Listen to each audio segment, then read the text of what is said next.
Well, I played the wrong intro, but it was still cool though. You got to love those two kids. Been using them in some different ads and thumbnails and stuff, as you've probably seen. But yeah, sorry about that. I was making coffee and getting things together and jaw jacking, and so I was a little behind tonight. But Donna likes the music, so that's important. Yeah, I dig that. Some AI. It's amazing what you can get that stuff to do. It really is unbelievable. I just write the lyrics, but you could even get the AI to write the lyrics if you wanted. But I think that's cheating to me. If you're just pushing a button and not even doing anything to contribute to it. But it's pretty neat. So I had some guys working here at the house, and I was doing some AI stuff, and the owner's son wanted to make their logo, and I was showing him how to do it and stuff. So it's helpful. All right, got my mom here. Good to see my mom. Excellent, Mom. Speaking of my mom, we are going to be doing a co live together coming up soon. I don't have a date only because she's got a special shirt she wants to wear for the live. So we've got it ordered. And once she gets it, then we'll set the date. So that's going to be awesome. Me and my mom doing a serial killer story hour together. And we're doing none other than Richard Kraft's The Wood Chipper Killer. Brutal case out of Newtown, Connecticut. And my mom worked for the divorce attorney of the woman who was put through the wood chipper right after it happened, and was there when they came in and filmed her and the attorney for the documentary they did about it. So yeah. So what better person to have on than my mom on wood chipper murders? It's not a serial killer, but we make the exception. All right, we'll make that exception. All right, so who's here? We got Misleading Evidence. Good to see Alicia here. Donna Lembo. Jethro Troll. Excellent. I see your comment, Jethro Troll, about leaving or starting early. No, this is right the same time we do these, 7 p.m. Central, Tuesdays. Let's see. Carla Grun. Nice to see you, Carla. Of course, Voice of Astrology, Karis is here. Pitbull Mama. Good to see Pitbull Mama here with us. Some East Coast swag, I guess, or swagger. Dorothy. And already mentioned my mom. Isles of Shoals. Excellent. Excellent. Isles of Shoals, always some good comments.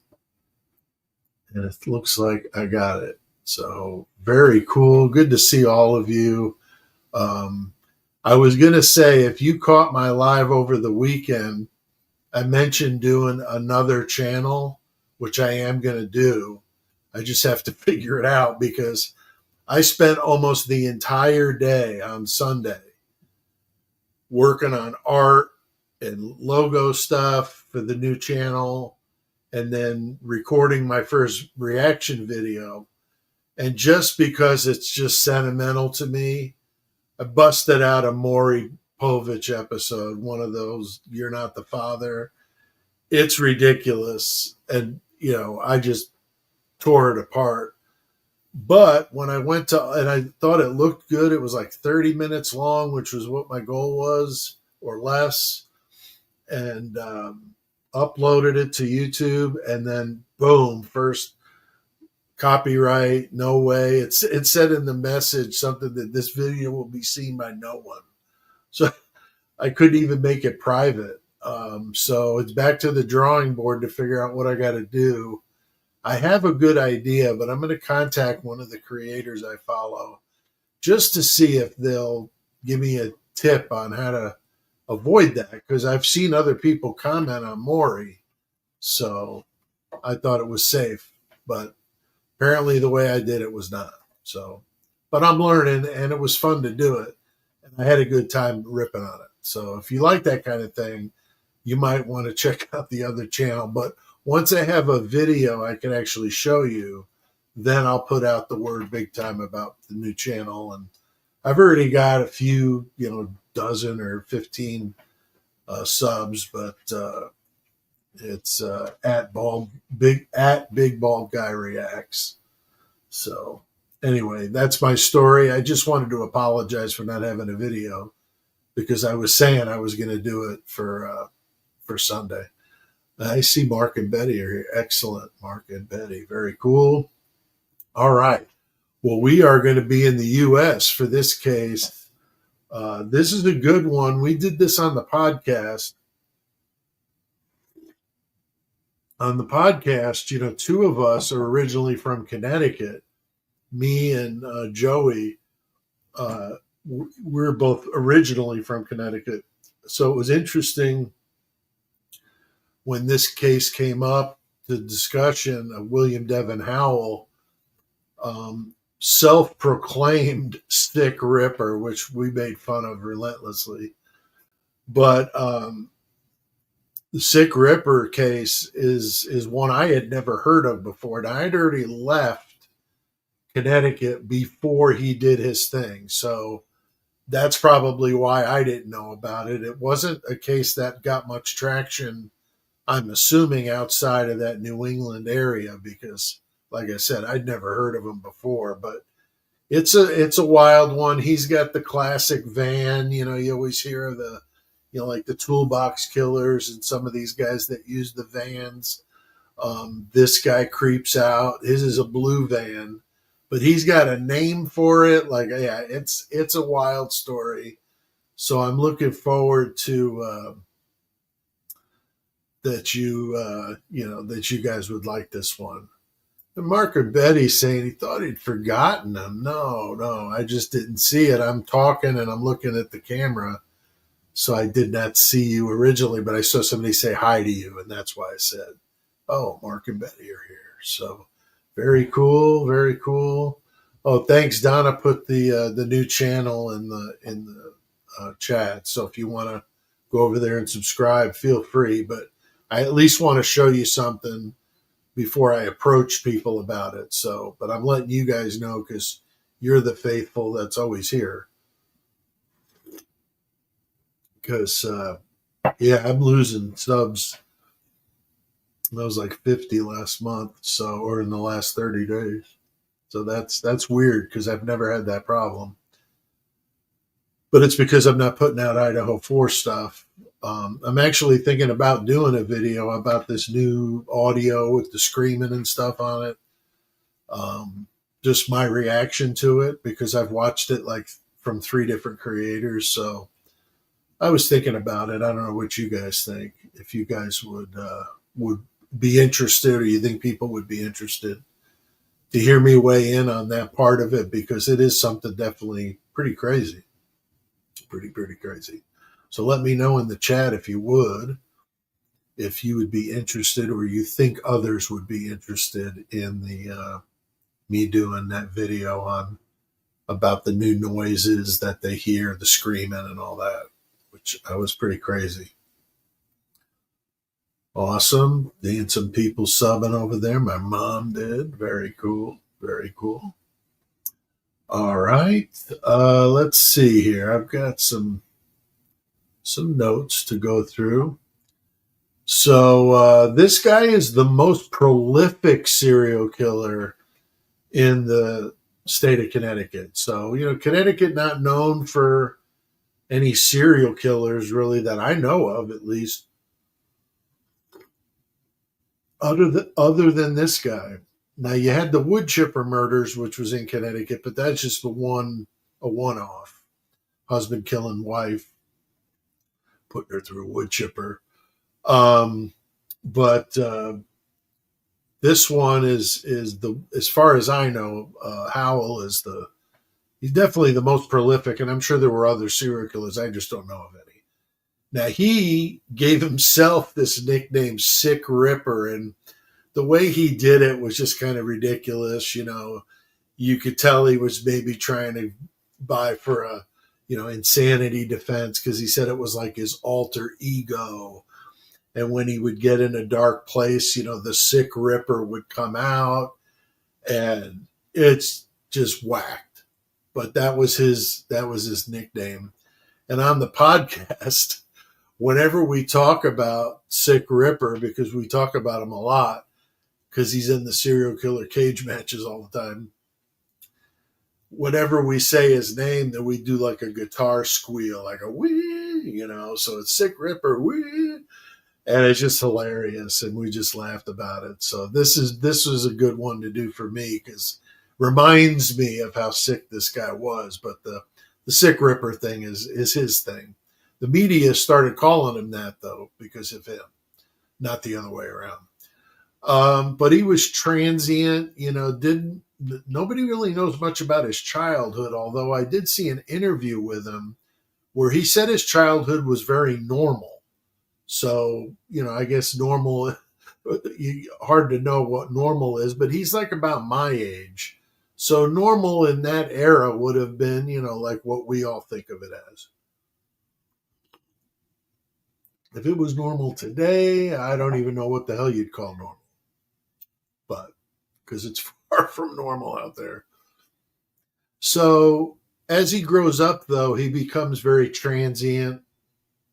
He was living in Virginia, then he was going to Connecticut, and he's, just kind of sleeping in his van often, and all that. And, he definitely had, this blue crappy van. I mean, if you watch any of the documentaries on it, it's hard to even imagine why anybody would have ever gotten into this damn thing. I mean, seriously, this guy looked like a scrounge. By the way, let me show you a picture of him while I'm thinking about it. Let me share this with you. Oh, that's not his picture. This should be his picture. So you see what he looks like. The picture on the far left, that's his prison mugshot, as you can tell.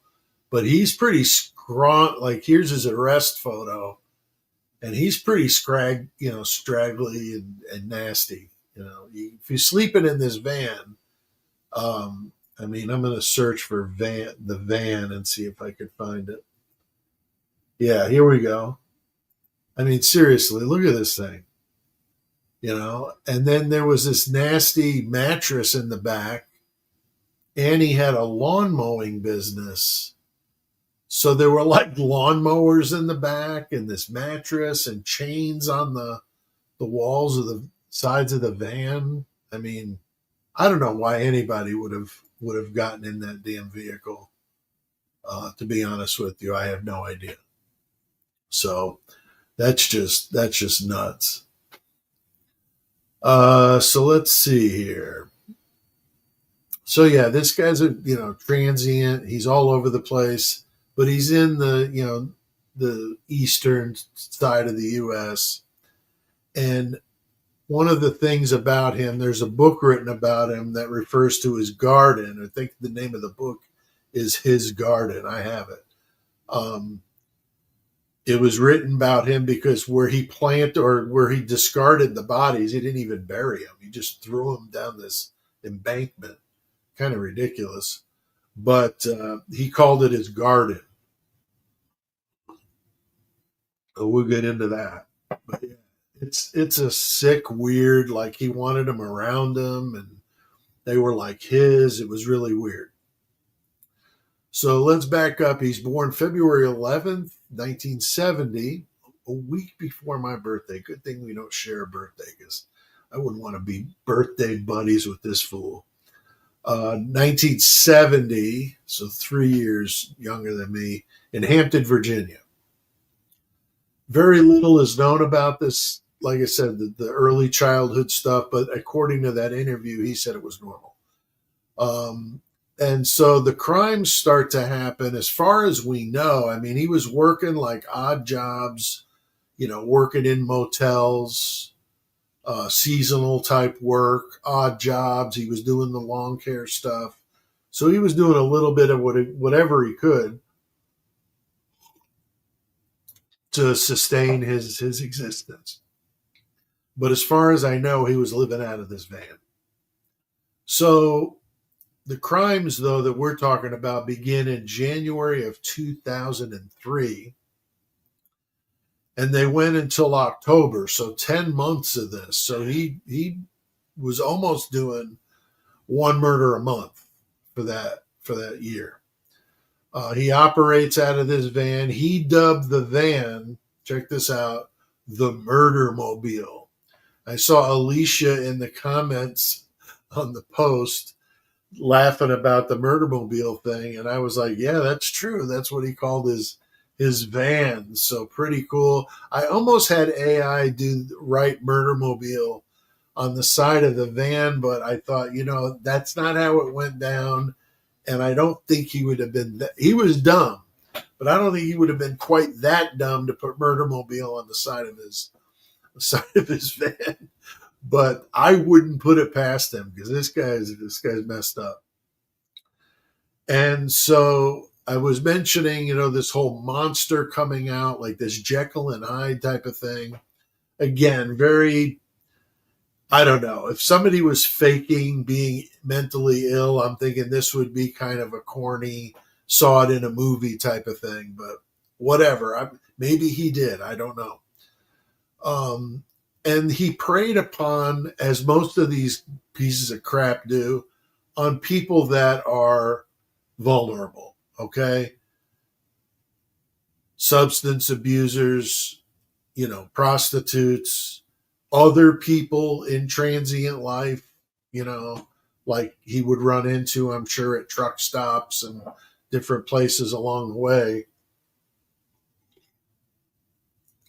And so he really had his pick of the litter because he was running into a lot of it. He was operating in the Hartford area. It's just outside of outside of Hartford, but in that vicinity, if you're wondering. And Connecticut's such a small state, most people don't really, give it too much thought. But I know I was curious when I first found out about this case, where in Connecticut he was. So of course, like most of these guys, the crimes escalate quickly. So, he SAs the victims, strangles them in the van. Okay, so he lures them into the van for whatever. He's going to give them some, party favors or whatever, and they go back in the back.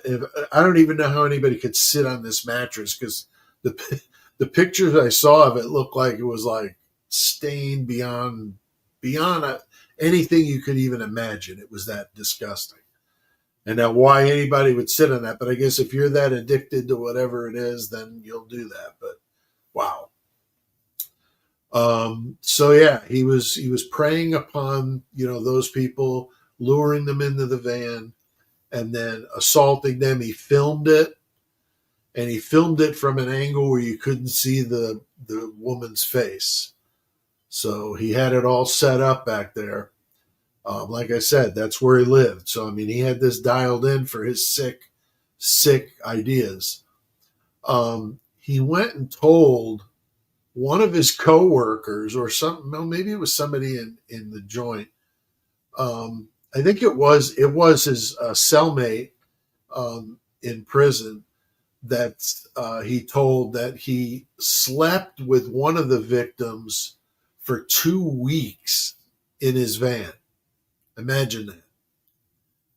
2 weeks with a corpse, sleeping next to it. He called it his baby, and he had her in the van with him because it was too cold to dig. But like I said, I know at one point he was throwing them down. He probably dug some, now that I think of it. So he said he couldn't dig, I'm sure there were so many of the bodies down there, he probably, concerned somebody was going to find them all. But he used chains, like I said, and this nasty mattress and camera setup. And he called his burial site the Garden in this New Britain, which is a town outside of Hartford, strip mall. So, yeah, just behind the strip mall, kind of overgrown. You've seen them, thousands of times. You drive around the back of like a strip mall.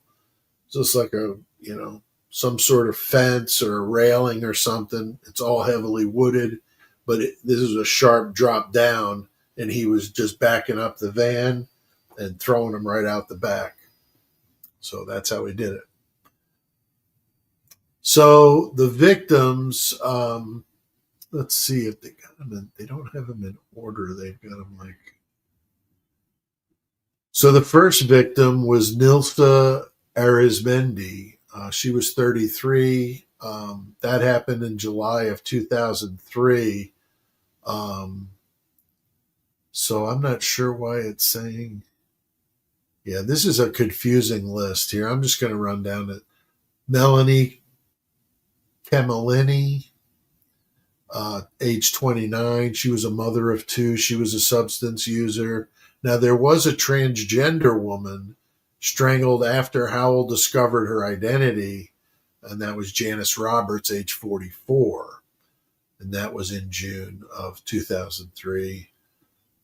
Diane Cusack, 55. She was never reported missing, so nobody knew that she was missing, so she was kind of off the grid. She was murdered July 9th of 2003. And then Marilyn Gomez, 26, mother of two. I'm not sure what her deal was. She may have been a prostitute. I'm not sure. Joy Valine Martinez. She was identified in 2013. So not all of these were found all in one shot. And then Mary Menard, she was the former addict. She was 40. So, women that most of them a little bit older than him, and very, very vulnerable. So yeah, so this garden is marshy, very heavily wooded. You couldn't get down there with a car, but a hunter actually discovered bodies in 2007. So that's when they found the bodies. And so the way he gets captured is one of the victims, Arizmendi, her boyfriend witnessed her get into Howell's van. She was a prostitute. He knew that she was going off with him, so he saw him. And then the van was also traced to Howell by a tattoo of Devin on his bicep. So he had his own name on his bicep. That's kind of weird. And then blood evidence found in the van from multiple victims. I can only imagine that the mattress had to be like a delicatessen of DNA. I mean, God dang. Nasty. And he was arrested in 2005. Now, he was initially only charged with manslaughter on Arizmendi, but then they found the rest of, he got 15 years. That's all he got for manslaughter of Miss Arizmendi. But then while he was in prison, they found more bodies. And then that's when they retried him for now murders. And he got, let's see here, he was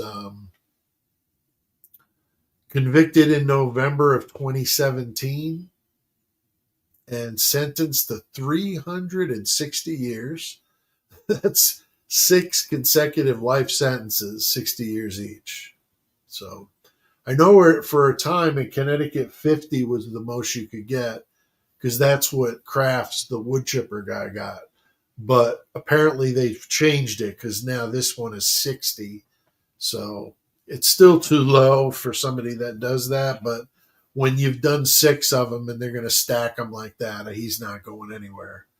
But yeah, that is William Devin Howell. He is currently incarcerated at the Cheshire Correctional Institution in Connecticut. He's got no possibility of parole. And the thing with Howell, I mean, as much as, he's a piece of garbage, he is one of the rare serial killers that I've ever seen, like, openly in court, very heartfelt apologies to the families, fully acknowledging what he did. I think he claimed he was pled guilty, and there's no death penalty in Connecticut anyway. But he was very forthcoming, and then in the prison interview, still that way about, I really was awful, and I'm trying to deal with that, but I'm very sorry about what I did. So again, not the typical thing you would see from most serial killers. So as horrible as this dude was, there's at least that. So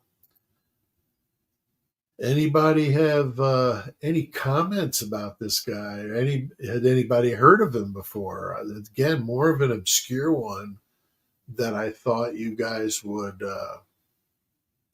like, because I know you like the more lesser known serial killers, and William Devin Howell definitely would be one of them. But yeah, he's awful. I mean, all these guys that we talk about here on Tuesdays are awful, right?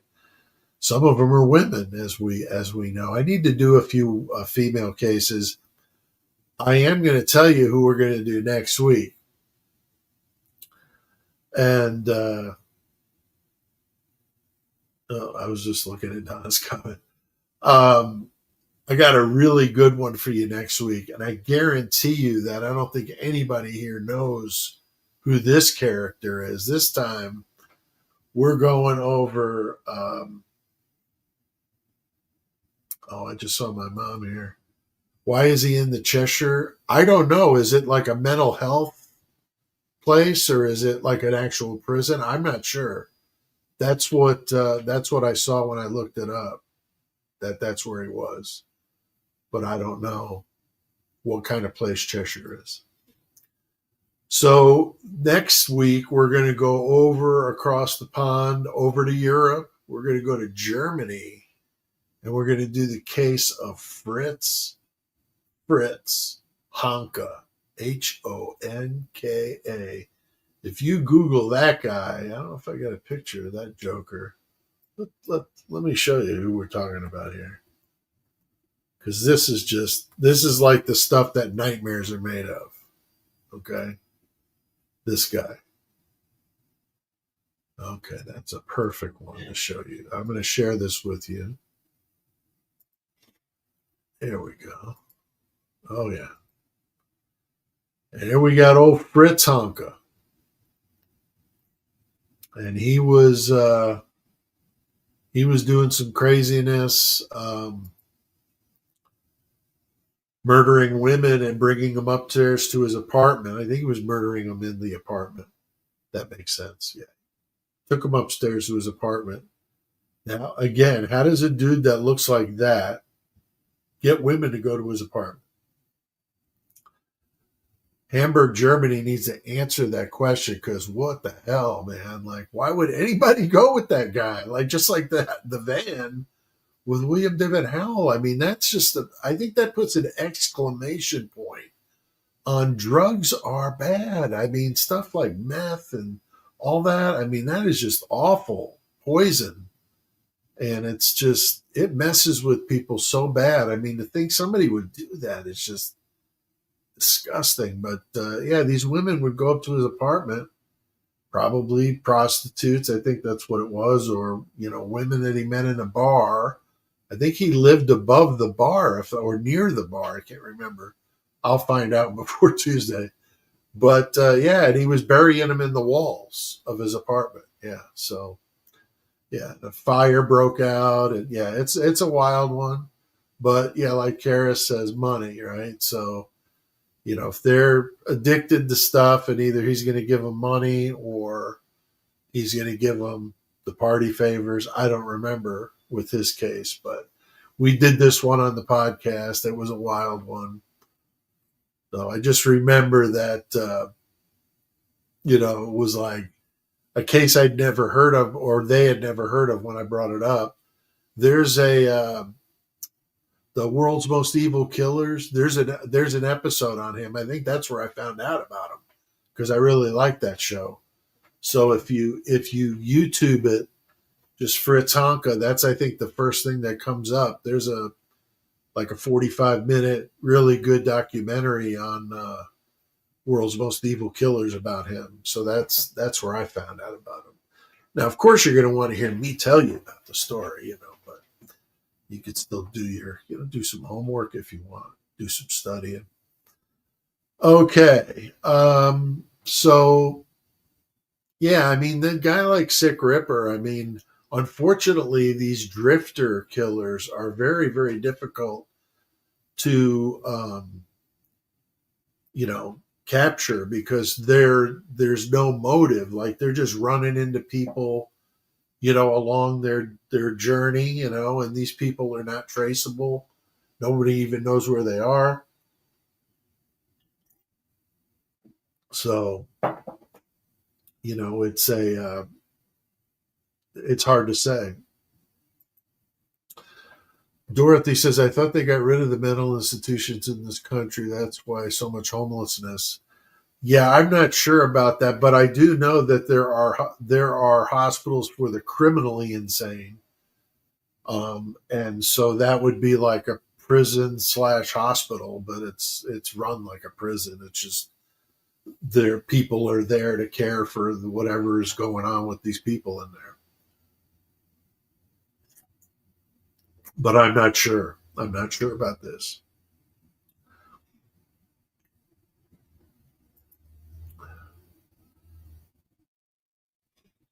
Yeah, there's my mom says criminally insane. Yeah. So maybe they believe, or maybe it's real with the Sick Ripper thing. That he has this inner, dark half kind of thing. But man, that's just been done so much. I know I've done it in fiction, many different times with characters with two different, you know, um, personalities, and I mean, it's interesting, definitely. Certain things have been just done a lot, and that would be one. That's why I thought of. I mean, like I said, going back to Jekyll and Hyde, I remember reading that in school, But so yeah, so that's the story of William Devin Howell. But the book, his garden, I thought was pretty good. The lady that did it was a reporter, I think retired or came from somewhere else. I can't remember the backstory of hers, but then she wrote the book, and she's the one that does the interview with him. If you watch, you could find interviews with that interview on YouTube. I've seen it in a documentary. I've also seen it on its own. So William Devin Howell interview, you could find that. But here, Dorothy saying the criminally insane go to regular prison. It probably differs from state to state, I would think, but I don't know. I honestly don't. A.R. Hayes would be a good one to ask, for sure, but I don't see A.R. here in this one. But yeah, I would be curious to know.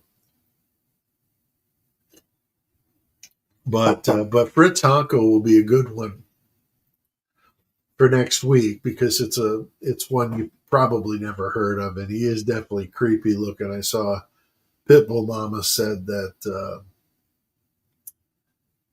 she thought he was super creepy. So yeah, I agree. I agree with you. But going through the chat just to see if there's anything that was brought up or asked.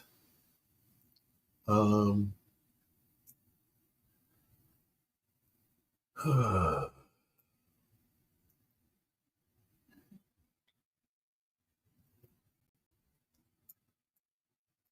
So Pitbull Mama says, so many are still doing Idaho 4. You should get in there. Let's go action. Um, well, what I believe about the Idaho 4 case is that it's at a standstill. There's information coming out and everybody's reacting to it. Most of the information that I've heard isn't anything earth shattering, but it certainly builds up the case that we've all been saying so much about police just complete bumbling of the case slash, doing bad things like trying to pin something on somebody that shouldn't be and letting the other person, get under the fence and run away kind of thing. So that's what I think about it. But and the media is obviously all they care about is if it bleeds, it leads. So they're going to the walls with this and just jumping on every little stupid piece of information. And the problem is that they're supposed to be like the moderator. So you get two different sides arguing, and they're supposed to be like down the middle, kind of making sure they're keeping everybody honest, And in this case, and in most other ones I've heard in recent years, they're so lopsided toward the law enforcement or prosecutor side that the person being accused stands no chance because you've got, people with millions of followers on all their social media. So they're just like driving this stuff home. And that's why people thought, Brian was stalking the victims when we know that he wasn't. And all those things that they were just hammering and still bring up, but they do it in a way where they just kind of drop little nuggets and sway people's opinion. And that's what it shouldn't be. Okay. And I think in this case, that's what's going on. Now, with this new audio, I will admit that that's some legitimate stuff. If that's the source audio where nobody's fooled with it, that's some interesting stuff. That there was screaming going on at 2:26. I mean, screaming.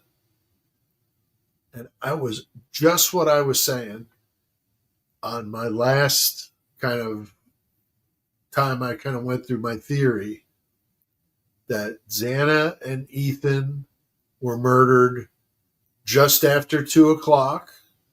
It went on for a while, and that's what this audio backs up. 2:26, here's some screaming, and more screaming at 2:43. And so I think that, that's how it happened. And I think that it also coincides with people that believe the frat boys could have had something to do with it. Because it also jives with that Banfield video where you see the silhouettes running in the distance at 3:13. So they would have had time to do all that by 3 or a little after, maybe cleaned up there, changed clothes, whatever they did, and took everything with them and ran back. Because at some point in the video, you hear screaming and then you hear a bunch of guys cheering or screaming to be heard over the other scream to disguise it. Either way, I don't know which. To me, it sounds, every time I hear something different. But whatever the case may be, that's what was going on over there. So, like I said, I mean, I've got some strong beliefs about it, and I wouldn't mind weighing in. The other thing, too, is I'm concerned because I haven't done any content other than lives. I don't want YouTube to, I mean, I'm already, somehow not being shown to people because I get a lot of people that say they don't ever see notifications from me or anything, which is weird. But when you're out of the algorithm, you're really out of the algorithm. I mean, my earnings this month so far, I just checked, it was $25.87. So that that's the riches that await you if you're doing true crime on YouTube and not one of the hot channels that's over 100,000, got tons of views and all that. Now there was a time I was doing all right, but it certainly wasn't like their kind of money. But it was a little bit. And then I got sick, and then I was gone for months, and came back and gone again. It was a tough go for me in 24. So it, it definitely affected the channel. I know there were channels that were nothing when I got sick, that when I got better, there was all these people I'd never even heard of before. So there was a lot of stuff going on. Like in YouTube, last week is like back in the day. So, so the people that crack me up, these creators, that's how they are. They just think of everything in like last month is like ages ago, kind of thing. So it's tough when you keep dropping out of it. So and Pitbull Mama brings up a good point. Most of the audio, that's why I've never given it any credence. And when I sit there and listen to these Linda Lane videos and all that stuff, I don't see what they're seeing. I don't hear what they're hearing. I know there was one that Jules was doing of the video at 1112 and talking about a car door and this and that and distinctive, this is this person's car. And I'm just like, I don't know how you see that by what you're looking at there. I just don't get it. So I don't know if I'm just so removed from it that really I better just keep my butt out of it. I don't know. I mean, I'm trying to figure it out. But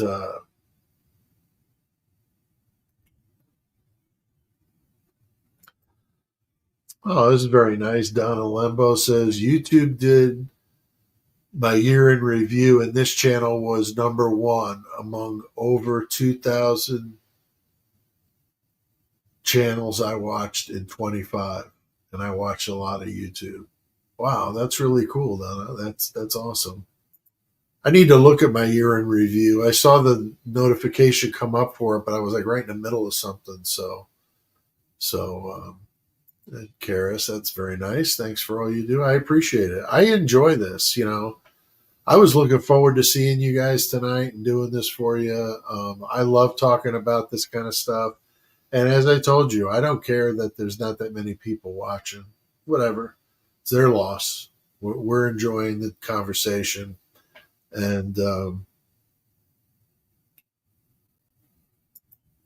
there are so many YouTube creators now, it's actually getting a little saturated. Yeah, Isles of Shoals, that's for sure. But I don't have anything negative to say about any creator doing the Idaho 4. I mean, I saw this new audio stuff on Jules, I think, first, then Lee over at Devil's Advocates, and then I think Harsh. Or it could have been Harsh then Lee, because Harsh brought up Lee. And that's how I saw that Lee had done this. So this is a story I've heard from those three, okay? And they all do great work. I mean, all of three of them. I'm so proud of Lee done what he's done, with this channel. But he's creeping up on me. He'll be passing me soon, I'm sure. But Lee, they're doing it, and that's cool. I mean, and Lana's doing it. I mean, somebody's got to do it, right? And there's a want for it, because their channels are doing well because of it. If I just did Idaho 4 videos, just came up with as many different ideas. I mean, I did the best I could for as long as I could, but to me, it would start to get to the point of repetition and redoing what I've already said 3, 4, 5 times. And I just don't want to waste your time. I don't want to waste my time. I mean, I could be writing, I could be doing other stuff, but I like doing this. But, it's just, it's a it's an interesting world, and I've really enjoyed my time doing this, and that's why I don't want to stop. And that's why I think the reaction channel will give me something to laugh about and be a totally different type of a format than what you're used to seeing me um, reacting to some of that kind of stuff. Yeah, the episode of Maury was 34. 34 men. Could one of them be the father? It was just like, oh my gosh. It was really ridiculous. I used to watch those with my daughter when she came home from school when she was a teenager. And we just sit there and laugh. And then the bad girl ones were the ones we really loved because I used to give her crap about that she was bad. She was a good kid, but we used to watch those and laugh so hard. So that's the reason I'm doing Maury. But I'm doing other ones, World's Worst Cheapskates. I'm going to do some commercials. I'm going to mix it up. I'm going to do some police body cam with AR Hayes. AR is going to come on the channel. And we're going to do some police body cam, which would be hilarious from his standpoint or his point of view. So that'll be really good. Um, but it'll be fun doing that with AR. So that is, that's how that's what I see in the new channel, Big Ball Guy Reacts. So I don't, I'm not saying anything negative, but I like English accents. I like Australia. I love Australian accents. I love accents. It's only when I can't understand it that it becomes a problem. But a real good English accent is just killer. I mean, I just think it's great because everything you guys say sounds so smart. You know what I mean? It sounds very proper, and like to us over here across the pond, we're just like almost like the "we're not worthy" thing. You know what I mean? In Wayne's World, because it just sounds smart. But I do hate when they have a movie that's like a World War II or like a movie like from like medieval times, and they're like in like France, and everybody has an English accent. Like where's the French people? Like we're in France. So the English accent is just super cool. But I do appreciate you guys, um, what you guys are saying about me over there. Thank you.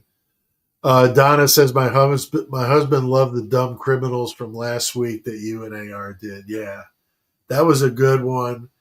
That was just so ridiculous. I'm going to have to do something more with that. I'm thinking about doing it on the reaction channel because that story is so crazy with those two guys that were overtaking an island in Haiti, and they learned how to sail a boat. And the guy lived over there to learn the language. And oh my gosh, it was so elaborate. Then they were going to assemble an army of homeless people to be like like mercenaries. It sounded like the most insane, like Wayne's World, to bring that up again. Reference. I mean, like just absurd. And they thought they were going to get away with this, and they got caught. They did they're doing like hardcore time. So stupid. So stupid. So Donna says she puts the closed captioning on. I've had to do that too for certain things. Another one, my guilty pleasure for video is Swamp People. I love that show, and it's so ridiculous. But the accents, the Cajun accents, they got the one guy Troy is always captioned because you can't understand the damn thing he says. But Pitbull Mama says me and AR keep it real. We do. Always real is what AR stands for. Um, when I first interviewed AR, when I very first met him, I interviewed him for my channel. It's on my playlists. If you look at the channel, it's somewhere down in the interviews with interesting people, I think it's called. But I asked him, so what does AR stand for? And he said, always respectful. And I thought that was cool. Then later in the interview, I came up with a better one. American Rebel, and he liked that. I called him that for a while. But I now know what his initials stand for. But I'll let him tell you that. But I've called him that a few different times, but usually I just call him AR or some funny, nickname like, just teasing him and stuff. So we usually talk a couple times a week, still keep in touch all the time with him. So, all right. Well, does anybody have anything else they want to chat about? I know I've kind of gone off in the weeds here, but we got done with Sick Ripper. And next week be Fritz Honka. As we get into the holidays, as far as I know, it shouldn't disrupt doing what we're doing on the Tuesday nights. I mean, I might take that week of Christmas maybe off. I don't know. I mean, these only are an hour. I mean, it's not a big deal. So we'll see. And then the lives on the weekends, kind of play that by ear, because I'm not sure if I'm going anywhere for Christmas or not. I don't know if I am yet, but I'll know soon. And I have surgery coming up January 6th, and that's a Tuesday. So I don't know if I'll be able to do it on that night, but maybe we could shoot for the next day and I'll just do it from the hospital, which would be cool. So as long as I'm able to sit up, which I know I will be, I'll only be in the hospital for a couple of days. So we'll see. I may just skip it. I may just have no choice. But I've done a live in the hospital the day of my amputation. I did a live with AR and Lucky. I think it was crazy, but very cool. Very cool. Well, I do appreciate you guys very much. And we'll, don't forget Saturday, the live I'm doing Saturday at 4 p.m. Central will be with Alicia, Misleading Evidence. And we're going to talk probably some Idaho 4, I would think, with that new audio. Maybe we could get into some discussion about that. So we'll talk about that. We'll talk about other stuff too. I've been watching that cruise ship with the girl that got thrown off the cruise ship. I've been watching stuff on that. Definitely would be interested in talking about it. So there are some good, interesting cases that we could chat about on there, but I definitely think we'll get into some Idaho 4. So, all right. Celeste Rivas. I don't know much about that. Somebody's asking about, sorry, I'm having a hard time.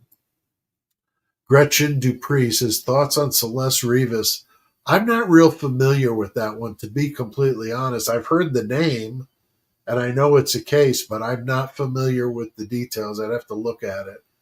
I'm interested in all kinds of people in cases and stuff. It's just like I've said, unfortunately, whenever I do a video about anything other than the Idaho 4, nobody watches it.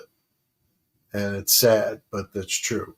So, all right, guys. Well, have a good night, and I'll see you guys on Saturday. So thanks to the Hornside Club, Mayhem Squad, Donna for being a great, tremendous asset to the channel and doing the moderator duties. We'll see you guys next time.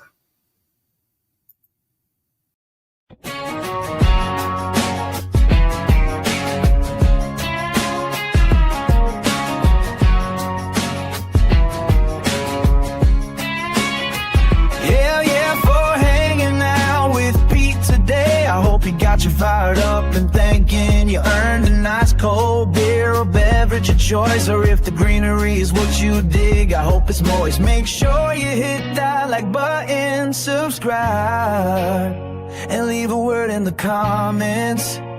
It helps the video grow. Hell yeah, tell your friends you rode with Murdermobile today. Spread the word like a case of the clap in a trailer park. We all know that hussy who can get the whole part scratching. Hell yeah, tell your friends you rode with Murdermobile today. Spread the word like a case case of the crap in a trailer park. Like a case of crack in a trailer park.